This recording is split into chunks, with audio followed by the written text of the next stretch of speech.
Hi everybody, I just wanted to take this opportunity to have a quick discussion with you about the things that you can be doing that are going to assist you in being able to stay physically active when we're socially distancing and being told to stay at home. Really, exercise is going to give you benefits across three major areas. First of all, immune system improvement, so your ability to be able to deal with viruses.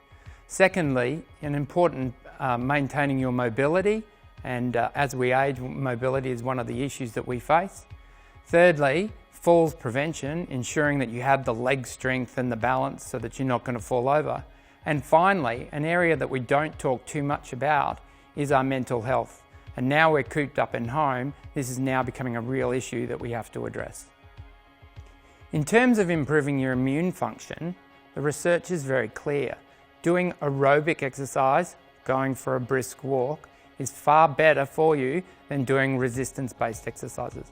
So the programs that we're developing for the residents that are already currently available and will continue to be available throughout this pandemic will be about exercise for strength, which is about mobility and balance, and exercise for improving your immune system function, which is things like going for a brisk walk. And we'll talk further about that later. One of the first exercises that you can utilize in your home for both strength, mobility, and also your balance is to sit to stand. You can do it from a bench, which is a little bit low, or I'll demonstrate it from a chair. The most important thing to remember when you're doing this is that your knees don't translate forward like this, because you'll get knee pain and you'll get problems with your Achilles. So, from this position here, in a wide base of support, break at the hips, lead with your bottom, counterbalance with your arms, and slowly sit down. The most important thing is not to plop at the end. Going up, it's the exact opposite. Lean back slightly, lean forward, and then come up forward, bringing your hips forward into a standing position, pause, and then reverse back down. You can do 2 to 3 sets of 5 to 10 repetitions, depending on how much work you've been previously doing. Alternatively, if you can't find a bench or you're not strong enough to use something that low, we can just use a regular chair at home that has arms on it. Same setup, which is to stand directly in front of it with your legs about shoulder width apart. And then from this position, you're going to break and lead with your hips. Counterbalance with your arms and slowly lower yourself down until you're sitting. Getting up is exactly the same process. Lean forward, raise your arms to counterbalance and come to the standing position. Now, if your leg strength isn't great and you feel like you need to use the arms of the chair, you can do so. The idea here is to lean forward first, push through your arms, bring your hips forward to standing. On the way down, try, if possible, not to use the arms. So lean forward, counterbalance with your arms, and slowly descend all the way down. The idea behind using the arms is for those people that don't have a lot of leg strength. The problem is, if we utilize our arms too much, we don't tax our legs and therefore we don't get the strength development.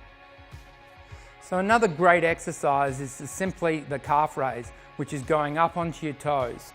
You can use the back of the chair that you used for sit to stands, just with your fingertips to provide some balance.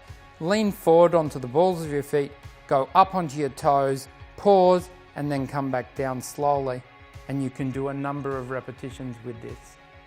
This exercise is particularly important for maintaining strength in your calf muscles, which will maintain your walking speed and walking function, and also has good effect on maintaining balance. So a lot of you will also be familiar with the heel-toe walking as an exercise to enhance balance. And this can be done in a number of ways. It's just simply heel to toe and using the arms for balance. If you get really good at that, you can even attempt doing it backwards. Whoops-a-daisy, there you go. Now, if you feel that you're not stable enough to do that, you can do it with your elbow resting against the wall, and that will give you a point of stability so that you can work on this.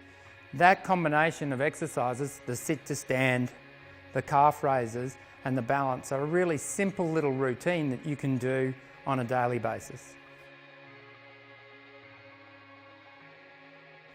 So a number of you have lumbar spine or lower back pain and you're unable to now get out and see your regular therapist. So I wanted to give you 2 very simple exercises that you can perform at home that will assist in reducing some of the symptoms in your lower back. The first one is a rocking exercise with your knees, and the second one is a bridging exercise. So if you can do them on the floor, that'd be great, but if you've got mobility issues, doing them on your bed will suffice. So getting down onto the ground, you grab hold of the chair, come down onto both knees, swing your bottom around, and then get yourself lying on your back. You may want to have a little pillow for your head. With your feet together and your knees together, you're going to rock between 2 o'clock and 10 o'clock. And the goal is to do 40 of these repetitions in a nice rhythmic way, just like a metronome. Not too fast, not too slow, and with no pauses.